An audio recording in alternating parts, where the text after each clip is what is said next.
कुंज बिहारी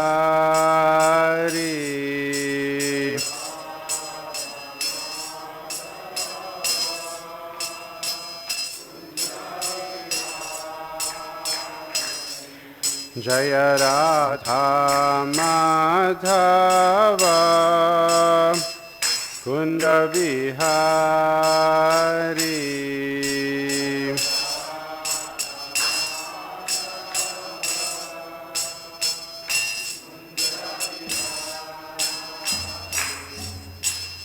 गोपी जन वल्लभ गिरिवरधारी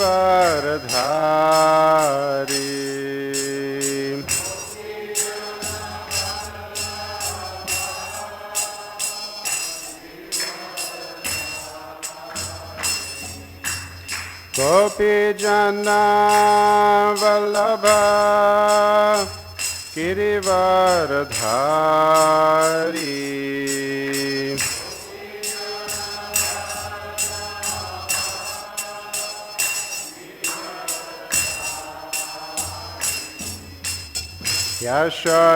यशोदानंदन व्रजजन रंजन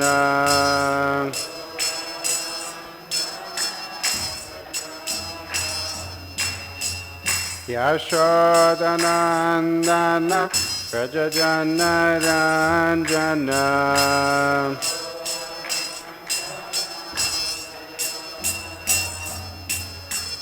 जमुना तीरा वनचारी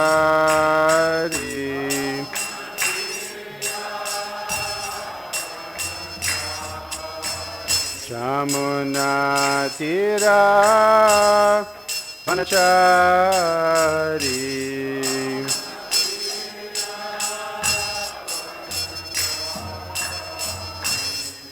जय राधा माधव कुंज बिहारी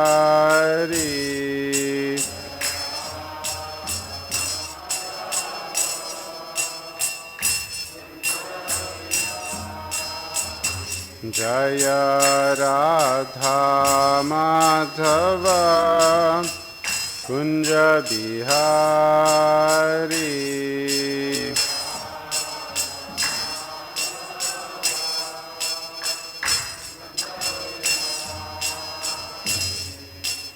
गोपी जन वल्लभ गिरिवरधारी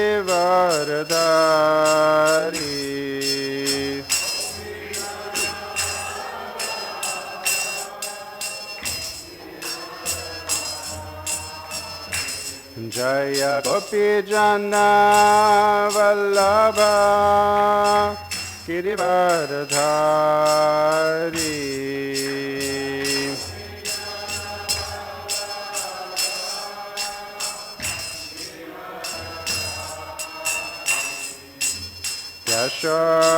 यशोदानंदन व्रजजन रंजन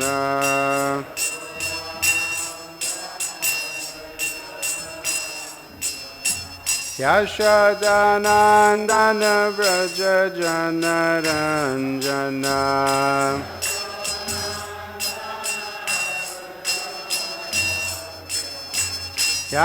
यशोदानंदन व्रजजन रंजन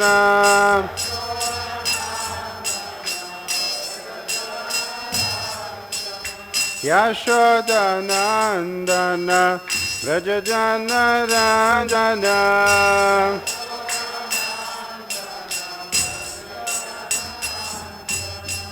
जमुना तीरा वनचारी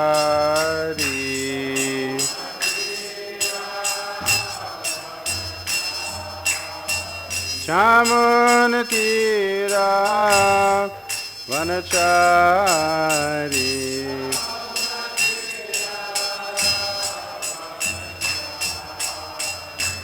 जय राधा माधव कुंज बिहारी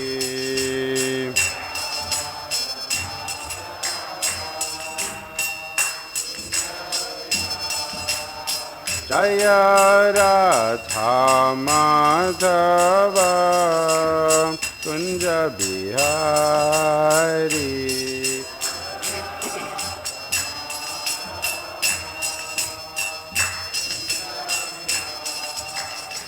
जय राधा माधव राधा माधव राधे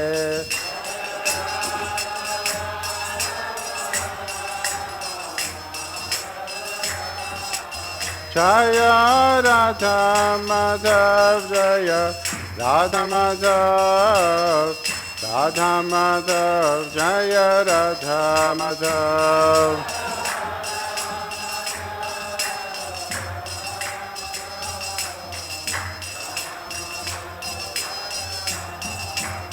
जय पंचतत्व जय पंचतत्व पंचतत्व जय पंचतत्व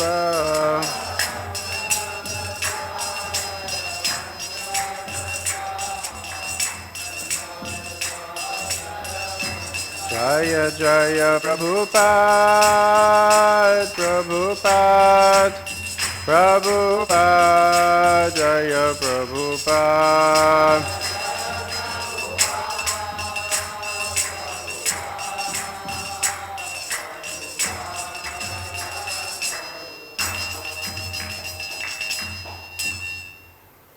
जय ओम विष्णुपाद प्रणमस परिव्राजकाचार्य स्तोत्र सतश्री श्रीमद डिवाइन ग्रेस AC भक्तिरंग Prabhupada की ISKCON beauty founder Jai Srila Prabhupada की ग्रंथराज भागवताम की संवेद गौर भक्तवृंद की गौर प्रमनंदे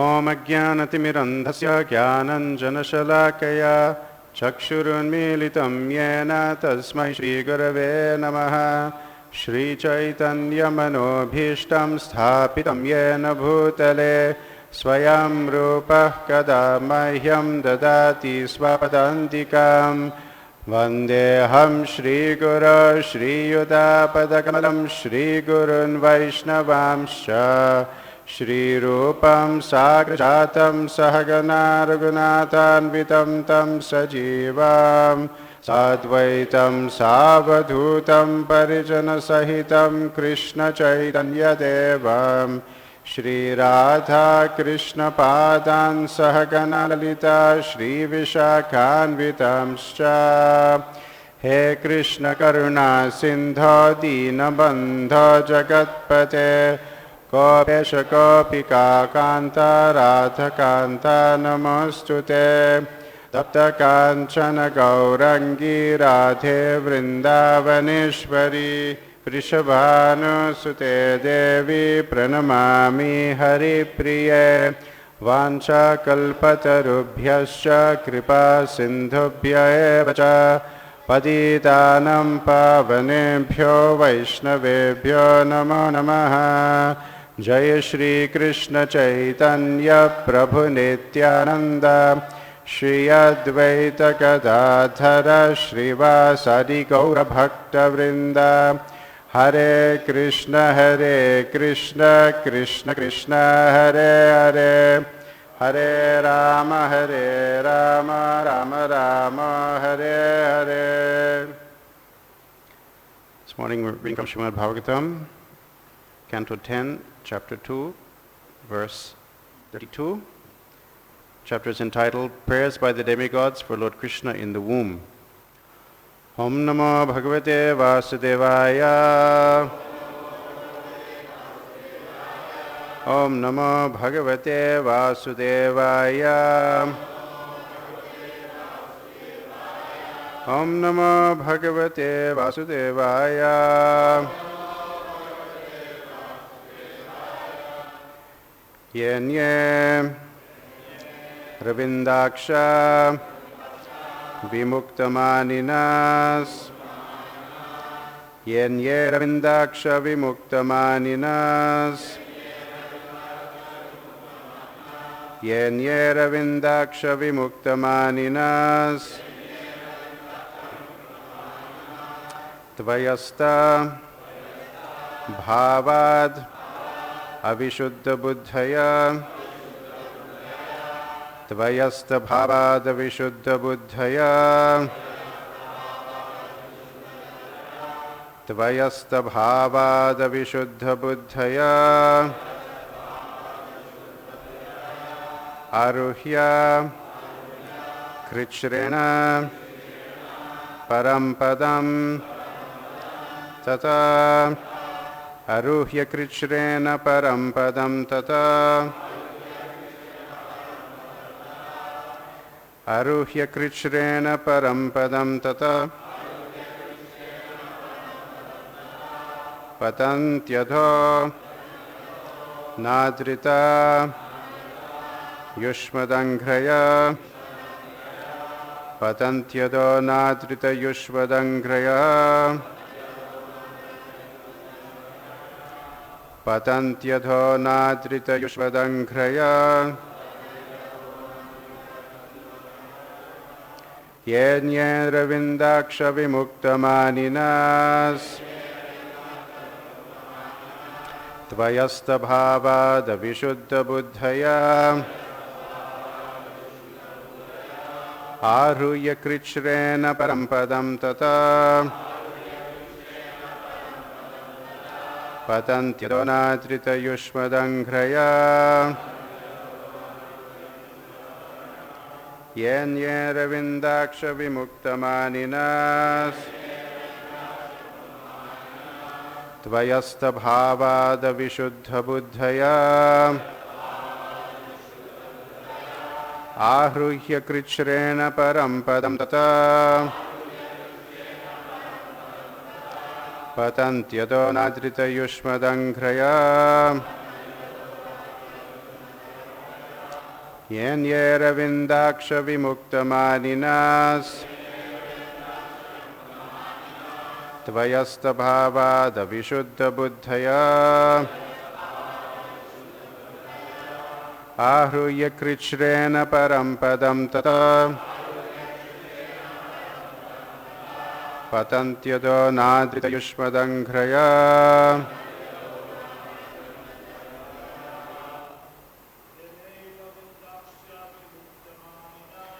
येन्येरविन्दाक्षविमुक्तमानिनास्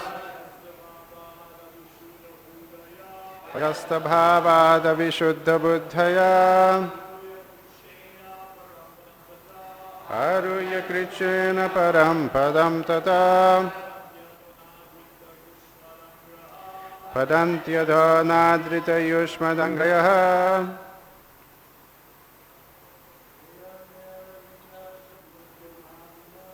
येन्येरविन्दाक्षविमुक्तमानिनास् त्वयस्तभावादविशुद्धबुद्धया आरुह्य कृच्छ्रेण परं पदं ततः पतन्त्यधो नाद्रित युष्मदङ्घ्रयः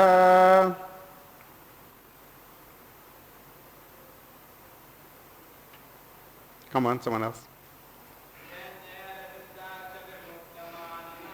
येन्येरविन्दाक्षविमुक्तमानिनास् त्वयस्तभावादविशुद्धबुद्धयः आरुह्य कृच्छ्रेण परं पदं ततः पतन्त्यधो नाद्रित युष्मदङ्घ्रयः Mataji?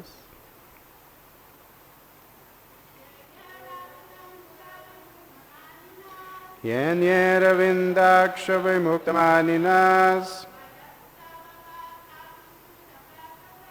त्वयस्तभावादविशुद्धबुद्धयः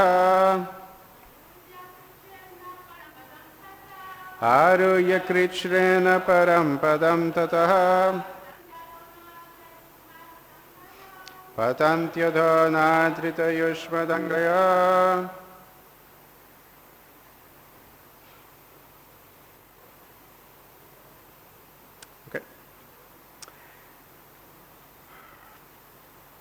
ये अन्ये anyone or all others. Aravinda Aksha, O lotus-eyed one. Vimuktamanina, falsely considering themselves free from the bondage of material contamination.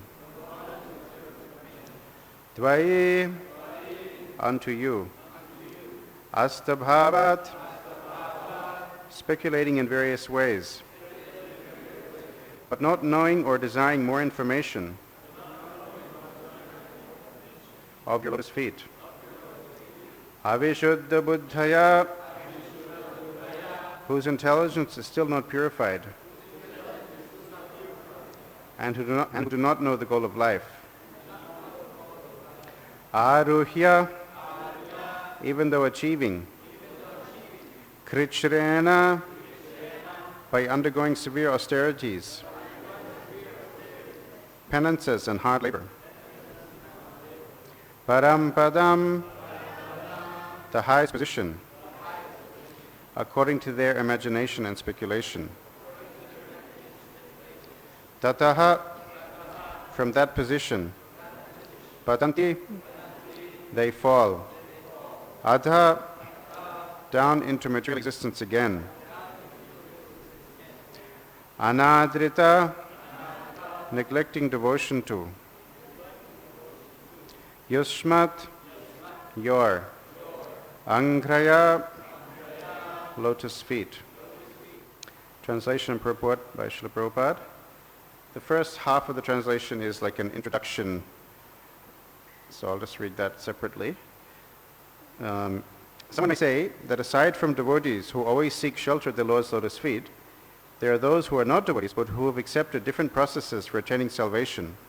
What happens to them? In answer to this question, Lord Brahma and the other demigods said, and then the actual translation starts, O lotus-eyed Lord, although non-devotees who accept severe austerities and penances to achieve the highest position may think themselves liberated, their intelligence is impure. They fall down from their position of imagined superiority because they have no regard for your lotus feet. Please repeat. O lotus-eyed Lord, although non-devotees who accept severe austerities and penances to achieve the highest position may think themselves liberated, their intelligence is impure. They fall down from their position of imagined superiority because they have no regard for your lotus feet. It's almost a 3-page purport, so please focus. Many different topics Prabhupada covers here. Purport. Aside from devotees, there are many others, non-devotees, known as karmis, jnanis, or yogis, philanthropists, altruists, politicians, impersonalists, and voidists. There are many varieties of non-devotees who have their respective ways of liberation, but simply because they do not know the shelter of the Lord's lotus feet, although they falsely think that they have been liberated and elevated to the highest position, they fall down. As clearly stated by the Lord himself in Bhagavad Gita 9.3, Ashraddhadhana purusha dharmasyasya parantapa aprapyamam nivartante mrityu samsaravatmani. Those who are not faithful on the path of devotional service cannot attain me, O conqueror foes, but return to birth and death in this material world. It doesn't matter whether one is a karmi, jnani, yogi, philanthropist, politician, or whatever. If one has no love for the lotus feet of the Lord, one falls down. That is a verdict given by Lord Brahma in this verse. There are persons who advocate accepting any process and who say that whatever process one accepts will lead to the same goal. But that is refuted in this verse, where such persons are referred to as vimukta manina, signifying that although they think they have attained the highest perfection, in fact they have not. In the present day, big politicians all over the world think that by scheming they can occupy the highest political post, that of president or prime minister. But we actually see that even in this life, such big prime ministers, presidents, and other politicians, because of being non-devotees, fall down. Patantyata. To become president or prime minister is not easy.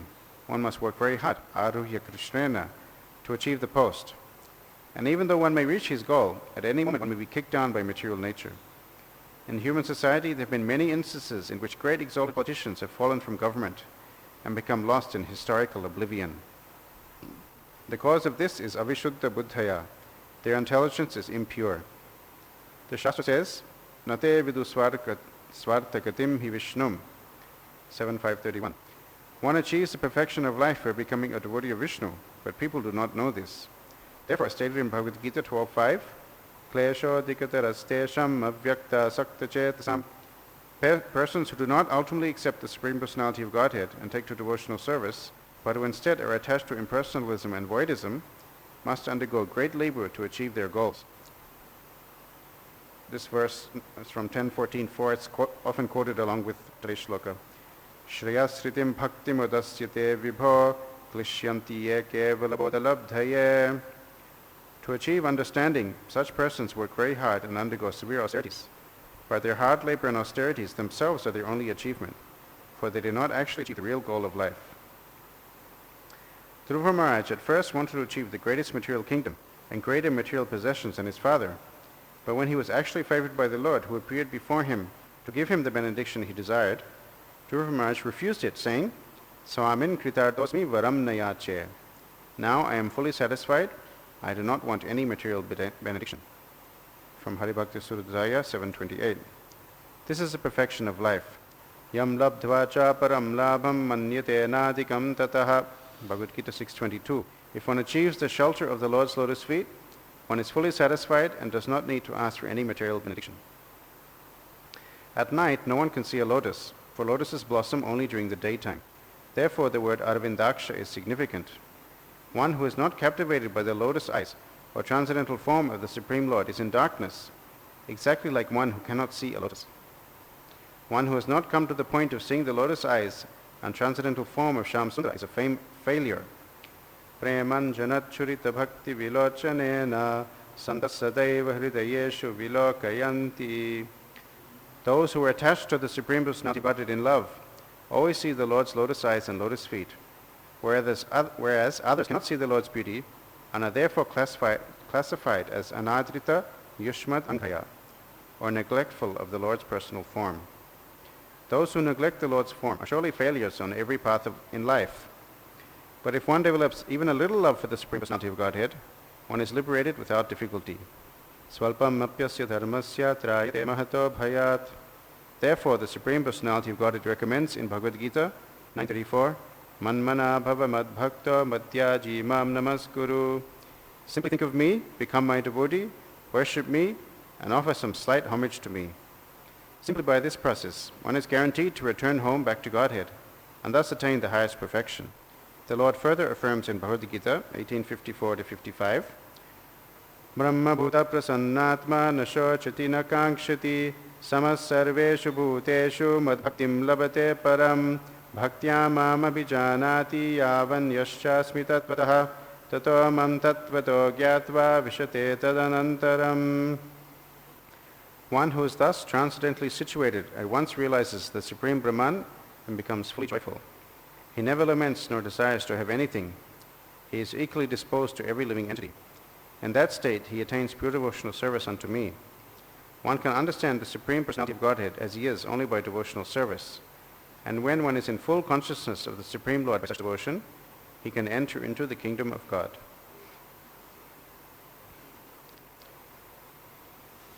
Yenye ravindaksha vimuktamaninas tvayasta bhavada vishuddha buddhaya aruhya krichrena param padam tata patantido natrita yushmadangraya. O lotus-eyed Lord, although non-devotees who accept severe penances and austerities to achieve the highest position may think themselves liberated, their intelligence is impure. They fall down from their position of imagined superiority because they have no regard for your lotus feet. How many devotees present here know this shloka? 1, 2, 3, 4, 5. Handful, huh? How many have heard of this shloka, even if you haven't memorized it? A few more? Yeah, so this is a very famous shloka. The prayers by the demigods said by Lord Brahma for Lord Krishna in the womb. A very famous shloka, quoted dozens, maybe hundreds of times by Srila Prabhupada especially. It's also found quoted by Chaitanya Mahaprabhu in Chaitanya Charitamrita several times. Very central shloka for this chapter, and one of the very, very famous shlokas, particularly because Prabhupada would use this verse to refute the Mayavadis and impersonalists who consider themselves liberated. And the verse very clearly says that Vimuktamaninas, that they consider themselves liberated or consider themselves very elevated. Various kinds of non-devotees, Prabhupada lists them here in the purport. Karmis, Jnanis, Yogis, philanthropists, altruists, politicians, impersonalists, voidists, and in their respective fields they consider themselves very elevated, maybe even liberated, Vimuktamanina.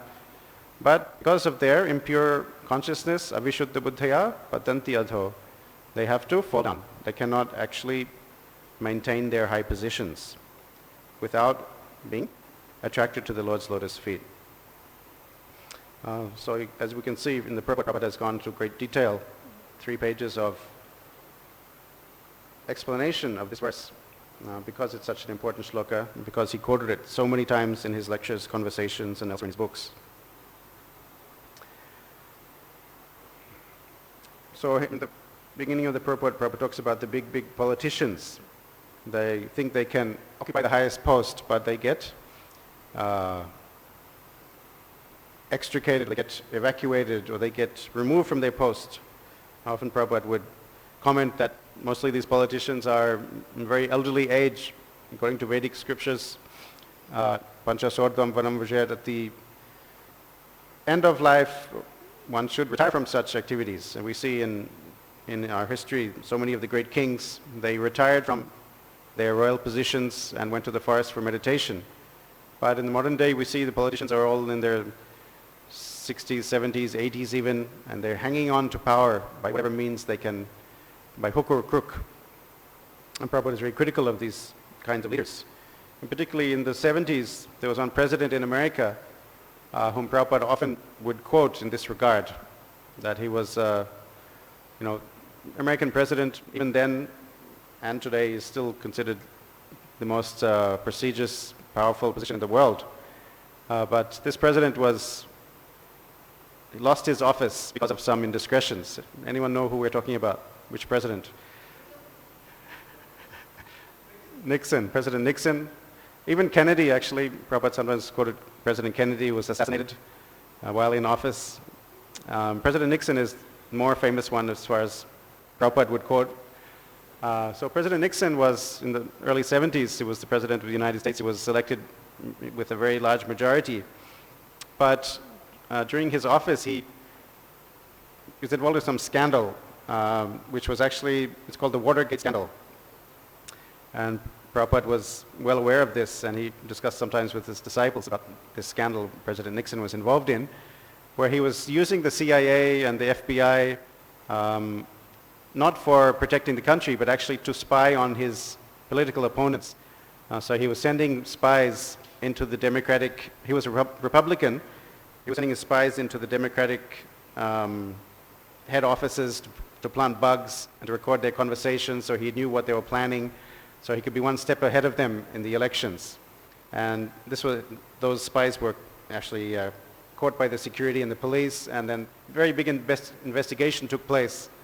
And the president was denying his knowledge of this, but he was also recording his own conversations in the White House secretly. So eventually those recordings were subpoenaed by the courts, and he was revealed to have actually been well aware of, he was the mastermind behind this spying operation, and he was going to be impeached, means like removed, voted out of office. So before that happened, he was obliged to resign. That was a little more graceful way to leave office than to be like politically removed. So he resigned from the presidency and was replaced. So Prabhupada often quoted this, and I can just imagine that as Prabhupada is writing this purport, he's talking about the presidents and prime ministers. We see even in this life, such big prime ministers, presidents, and others, politicians, because of being non-devotees, fall down. To become president or prime minister is not very easy. One must work very hard. Although one may reach his goal at any moment, one may be kicked down by material nature. In human society, there have been many such instances which great exalted politicians have fallen into historical oblivion. So President Nixon was one such example. And this happened during Prabhupada's time, so he was very, very well aware of this example. Another example of a politician who was also a philosopher and was also came under quite a lot of criticism by Srila Prabhupada was a former president of India. Anyone know who we're talking about?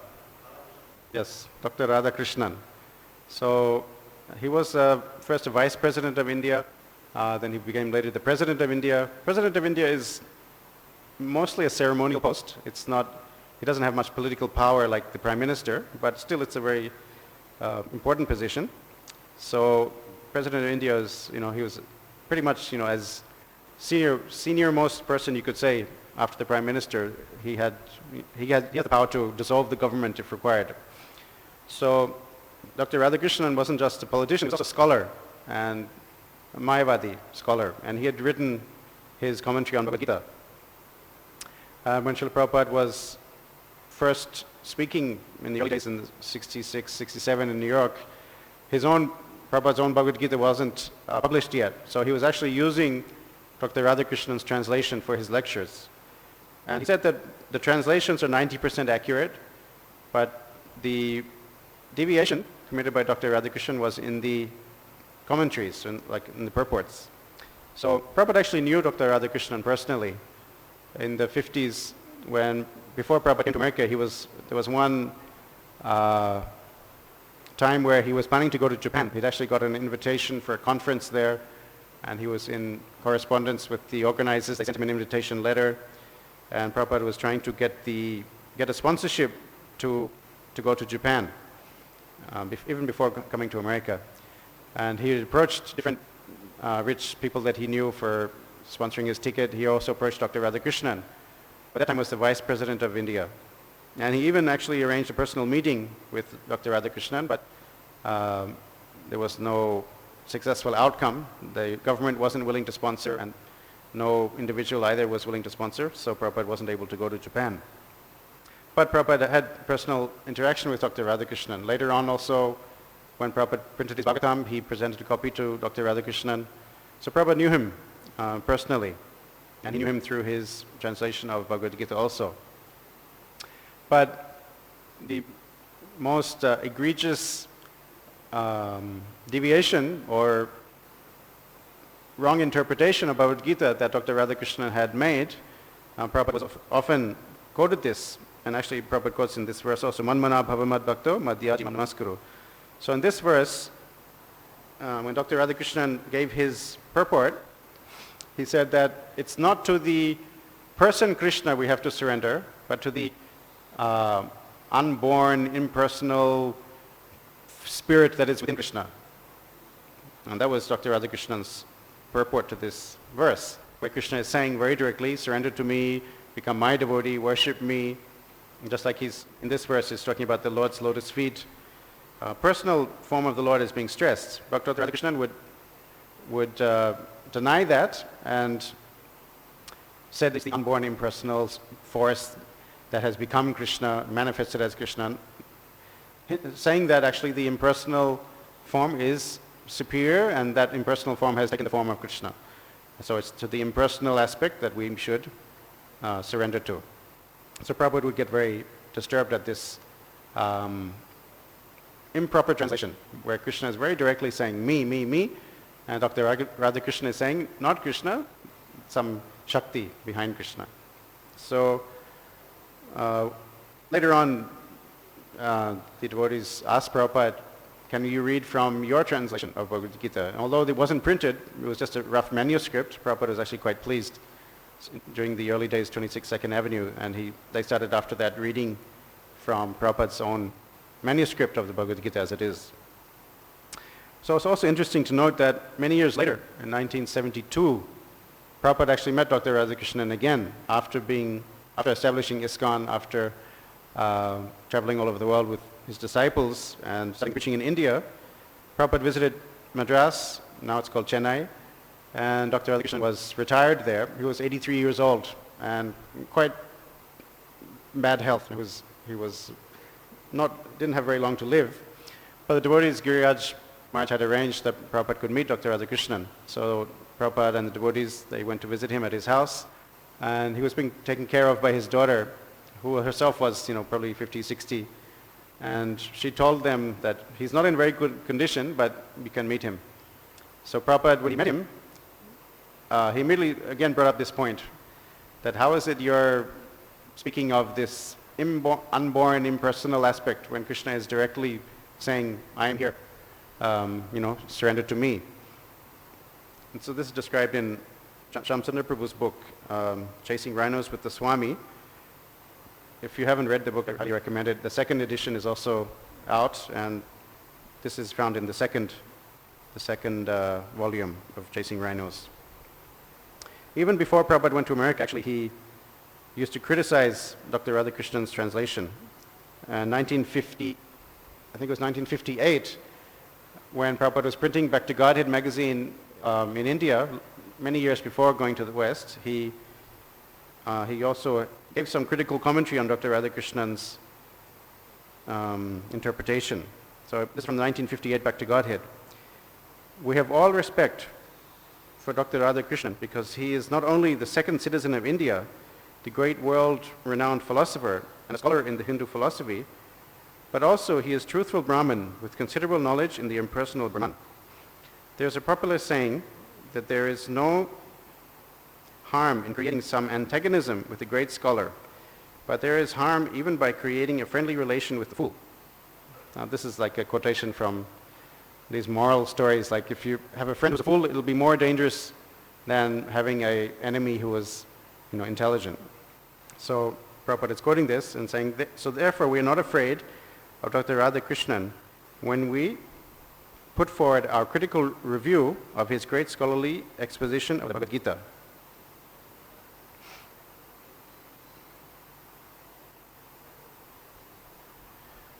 In the Bhagavad Gita, the personality of Godhead, Shri Krishna says, surrender unto me only. But Dr. Radhakrishnan says, surrender not to the person Krishna. Is it not the opposite view to suit the particular type of philosophy followed by Dr. Radhakrishnan? This indirect interpretation of the Mayavadi school for all kinds of revealed scriptures are properly condemned. So the devotees knew that Prabhupada had criticized Dr. Radhakrishnan soundly ever since the 50s. So now Prabhupada is here face to face with Dr. Radhakrishnan, and he was pretty much unable to speak, unable to move. He was in very elderly and not healthy condition. And Shamsundar describes that Prabhupada greeted him with all respect, but immediately started arguing that Krishna is a person, it's a personality of Godhead, and to interpret, when Krishna says, aham, I am, and to interpret that differently is a flagrant error.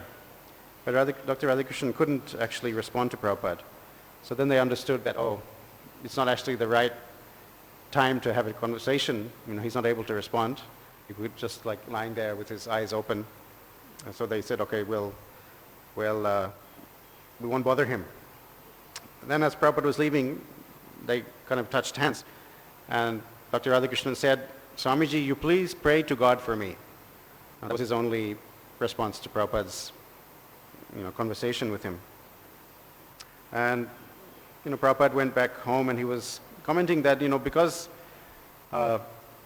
this person has committed offenses to Krishna, he's committed an offense by his misinterpretation of Bhagavad Gita, therefore he's in this suffering condition. But he said actually he's a gentleman and it's good that he's getting his karma now in this lifetime rather than next lifetime. So he had some sentiment, at least he asked Prabhupada to pray for him, so we can hope that his destination was good. So we've covered President Nixon, we've covered Dr. Radhakrishnan, and there are also other personalities that Prabhupada would often take objection to when he's talking about this Patanti Adha, very big scholars, sannyasis, and impersonalists that consider themselves very elevated, but actually they are not able to maintain that, and they have to come back down to material activity. Prabhupada would often say that there are so many impersonalists, they say Brahman Satya, Jagan Mithya. This is one of their favorite sayings. Brahman Satya means spirit is eternal and this world is false. So Prabhupada would say they believe in this, but if the world is false, then why are they so involved in the world? Because many of these big sannyasis and impersonalists, they would, although professing to be Brahman, realize practically what they would do is perform mundane charity work. They would open schools, open hospitals, and distribute food to the poor, which is just mundane charity.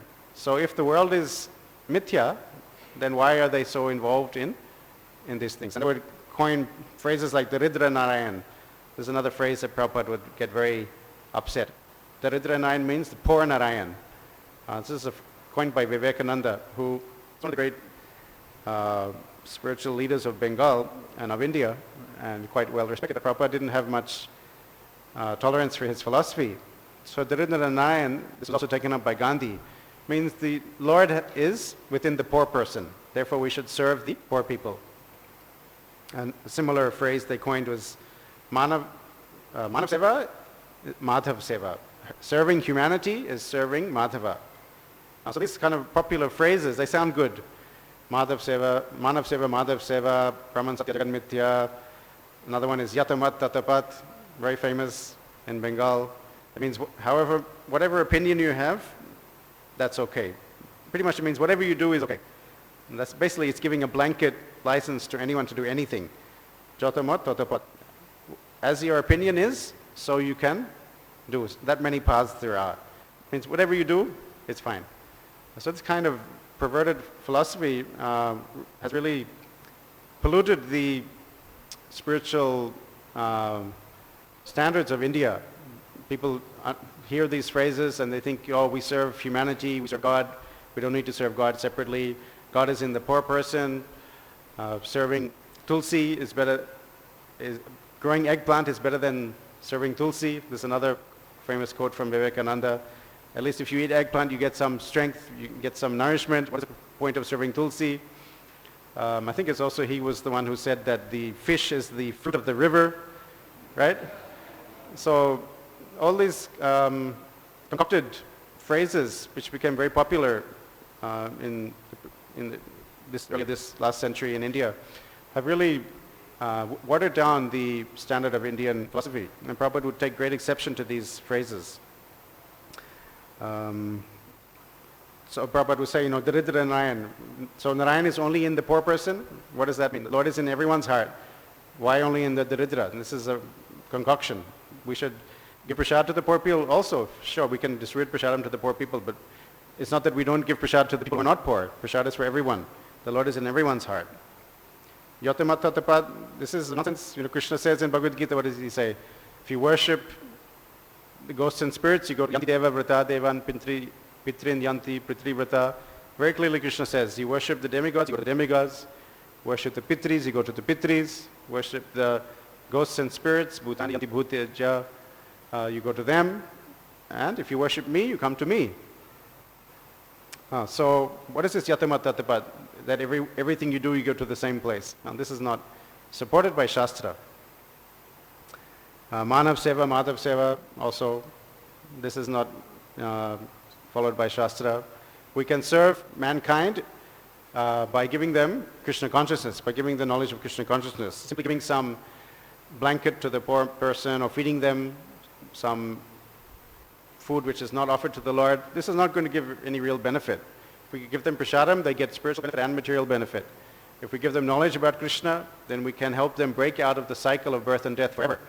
Otherwise, you may make them a little bit comfortable in this life, but next life they're going to have to go through the same thing again. Better give them knowledge by which they can permanently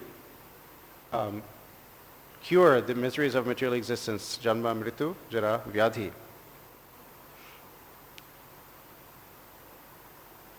So, other points in this purport, Prabhupada talks about the lotus blooming, Aravindaksha, the lotus eyes of the Lord. One has to be attracted to the lotus eyes of the Lord. Namo pankajanabhaya, namo pankajamaline, namo pankajanetraya, namaste pankajangraya. Queen Kunti also describes the Lord in various ways, comparing to the lotus.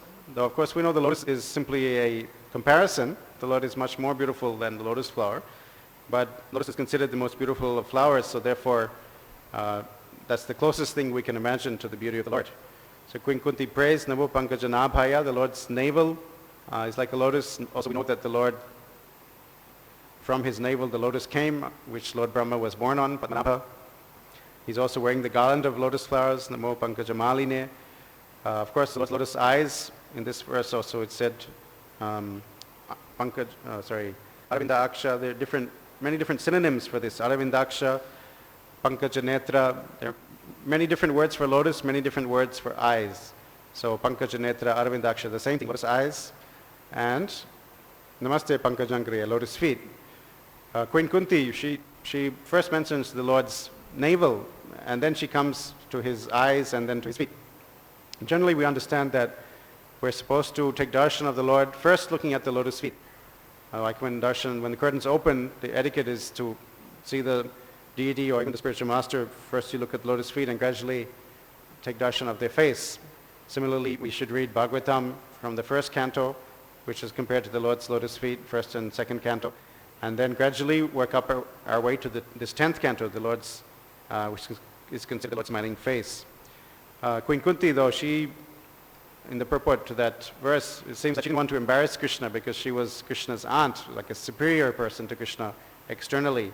So she didn't start from the feet, she started from the navel and then ended at the feet, just to make Krishna more comfortable. But the point is that attraction for the Lord's, any part of the Lord's body, where his lotus feet, lotus eyes, this is the actual means by which one can attain liberation from the material world. Whereas the impersonalists, the jnanis, yogis, they're not able to, unless they're at some point in their practice, unless they're attracted to the Lord's personal form, attracted to his devotional service, they won't be able to actually attain lasting liberation. Mukti bhukti siddhikami sakla shanta Krishna bhakti nishkam ateva shanta. Another related verse from Chaitanya Charitamrita. Those who desire liberation, those who desire material enjoyment, those who desire mystic siddhis, yogic siddhis, they are not peaceful. The only person who can be peaceful in this world is the devotee of the Lord, because he has no desire for himself, only he desires to serve Krishna. Aruhya Krishnena, one of the other significant phrases in this verse, is these other processes involve severe penances and austerities. Whether it's the jnanis or the yogis or even the politicians, they have to undergo so much trouble to get their position. One verse in this connection is very interesting. It talks about tapasya. Aratito yadi haris tapasa tataha kim, naratito yadi haris tapasa tataha kim. So it's pretty much the same words in each verse, in each line, but one is aradito, one is naradito. So it's saying that if one worships the Lord, then what is the use of performing tapasya? And if one doesn't worship the Lord, then what is the benefit of doing tapasya? So it's very interesting, because it seems to condemn tapasya in either case. If one doesn't worship the Lord, all this tapasya is not going to get one very far. And if one actually is worshipping the Lord, then severe tapasya is not required. So for devotees, our tapasya is quite minimal. And maybe on Janmashtami we have a little trouble to fast, or Ekadashi we have to fast from grains and beans, but we don't have to submerge ourselves in water in the winter or surround ourselves by fire in the summer like these other yogis do such things. So those kinds of tapasya are not required for us.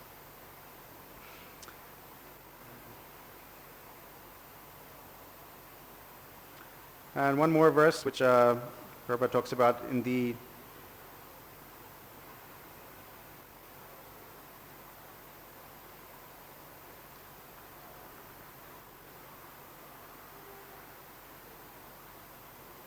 Krishna is compared to the daytime. At night, no one can see a lotus, for lotuses blossom only during the daytime. Krishna Surya Sama Maya Hoy Andakar, Jaha Krishna Tahe Nai Maya Radhikar. The simple translation of this is, Godhead is light, nescience is darkness is ignorance. Where there is Godhead, there is no. Where there is light, there is no ignorance. Where there is Godhead, there is no nescience. So this is the banner of Bhakti Godhead magazine. It's a simple translation of that verse from Chaitanya Charitamrita. So Krishna Surya Sama. Krishna is brilliant like the sun.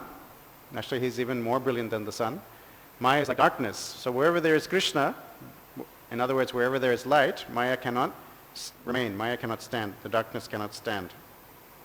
And so once we are attracted to the Lord's lotus feet, once we come to the light, tamaso ma jyotirgama, come to the light, leave darkness, come to the light, then we can have darshan of the Lord's transcendental lotus feet.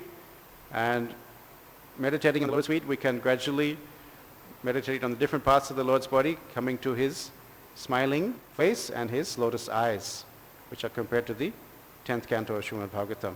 And this way we can develop that attraction to the Lord, and we can surpass all the goals of these yogis, jnanis, politicians, karmis, impersonalists.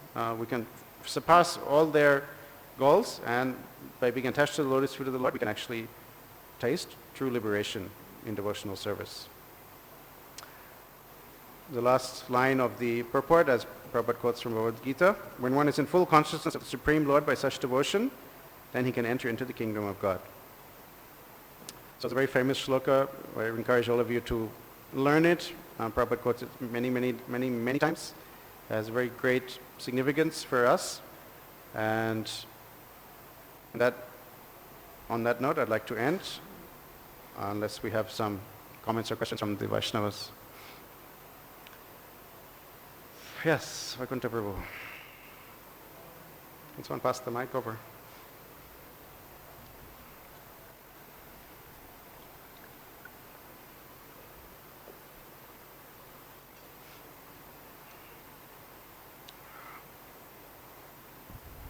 Thank you. Hare Krishna. Thank you for a very nice class. You mentioned how Srila Prabhupada often quoted that verse. I believe one lecture he quoted it, in reference to the impersonalists falling down again from the Brahmajyoti, and he said, therefore there's every chance that they may again fall down. Mm-hmm. And then very emphatically he said, why may fall down? They must fall down, because they have not taken shelter of Krishna's lotus feet. Yes. Thank you. Correct. Anything else?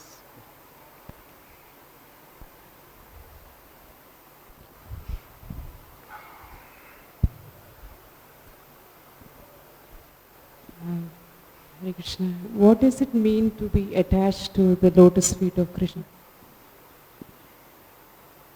What does it mean to be attached to the lotus feet of Krishna?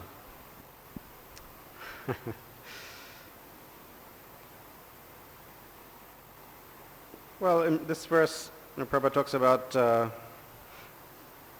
being captivated by the lotus eyes or transcendental form of the Lord. Well, one comes to the point of seeing the lotus eyes, of seeing the transcendental form of the Lord, being attached to the Supreme Personality of Godhead in love.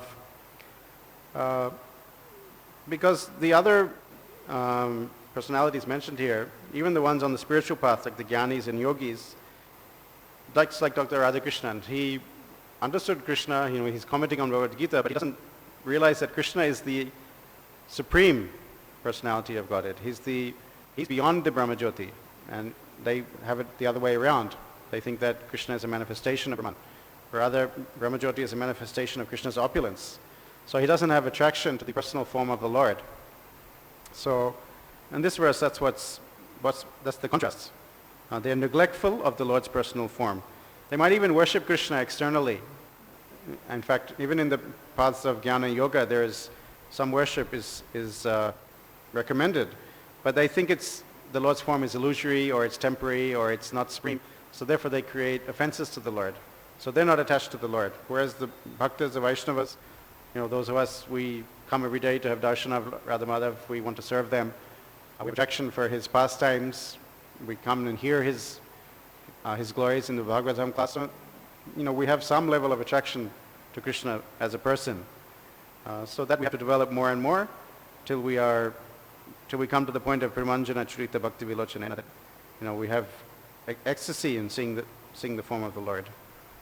So that may take some more purification, but we follow the process recommended by Srila Prabhupada. I think we can be confident to continue on that path. If that answers your question.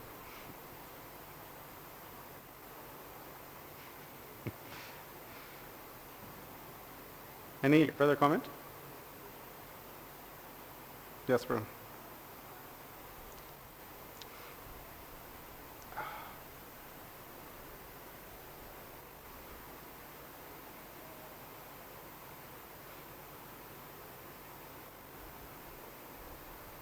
Hare Krishna. My question is that if a fellow devotee falls down, as devotees, isn't our duty to uplift that devotee? To what? If a devotee falls down, isn't our duty to uplift that other devotee that falls down? Published, is it? Uplift. Uplift, yeah. Yes, Or is it the karma of that, past karma of that devotee that happens? You know? generally when devotees have trouble, it could be because of material desires, or often it's because of offenses. So when our fellow Vaishnavas have some trouble or they struggle in their devotional service, it's our duty to, yes, to help them, try to encourage them to come back, try to encourage them to overcome their difficulties with compassion. Sometimes we see in our society when devotees have trouble, others are actually, those who are envious of that person, they might actually be even happy to see them in difficulty. But that's not a very Vaishnava way of dealing with such issues. We should always take the humble position. We even hear that Prabhupada would himself be praying that I shouldn't fall into Maya. So if we are actually compassionate on our God brothers, God sisters who are having trouble, we should not broadcast their mistakes. We should try to help them, overcome them, and forgive them if they've made some mistakes. And the devotee who has trouble also, they should be willing to take the humble position, admit their difficulties, and maybe take a back seat a little bit, work on themselves, do some intense sadhana to purify themselves, and try not to create such mistakes again. Atonement is a very powerful method of overcoming such tendencies for slipping on the path of devotional service. So, even in Prabhupada's time, there was one instance where a sannyasi fell down, and one of Prabhupada's senior, maybe secretary or GBC member, actually kind of announced it to the rest of ISKCON, that so-and-so has done such and such, and he shouldn't be trusted, blah, blah, blah. And Prabhupada was not at all happy. He said, you've made this public, and now how will he be able to come back? You publicly shamed him. You're making it very difficult for him to return. Whereas practically when, some devotees like that had trouble, they even fell from sannyas, Prabhupada said, it's okay, just continue your devotional service. If you have to get married, it's not ideal, but just stay in touch with Krishna consciousness, stay on the path of devotional service, and continue. Don't go away, don't leave, don't give up. Prabhupada would give them shelter like that. So we should also try to imbibe that standard that Srila Prabhupada set himself. Jivanath Prabhu.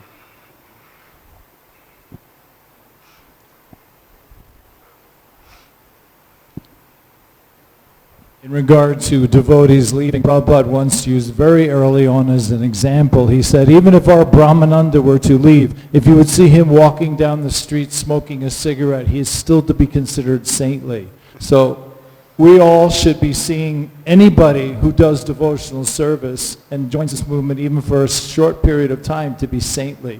Because it is very rare, anybody coming to Krishna consciousness, it's rare. And if somebody leaves, it's not so rare. People leave all the time and they come back.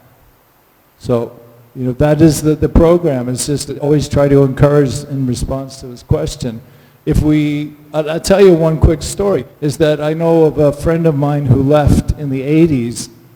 He was a very big book distributor and he left the movement. And Bhakti Tirtha Swami also was a friend of his as well. And when he heard that he left, he drove 1.5 hours, knocked on his door, went in and said, how you doing? You're doing this, I see your place, all that kind of stuff. He says, don't you miss distributing books? He says, of course I do. But, I'm having some issues with so-and-so and so and this and that and that and that. Bhakti Tirtha says, okay, how about this? How about me and you go out and we distribute some books together for a little while? What do you think? He says, sure. He says, okay. So they went out and distributed some books, and after they finished, he was driving them back. He goes, what do you think? Maybe we should just go do this more often? Why don't you just get your stuff and we'll leave together? What do you think? So, the devotee knew what Bhakti Tirtha Swami was doing, and he grabbed his stuff and he left with him, and he hasn't left the movement since. So that is really our mood, is we should always try to be encouraging everyone to stay, and if someone does leave, just be nice. There is another story of a Swami who came towards the end. He was a GBC Swami who had left.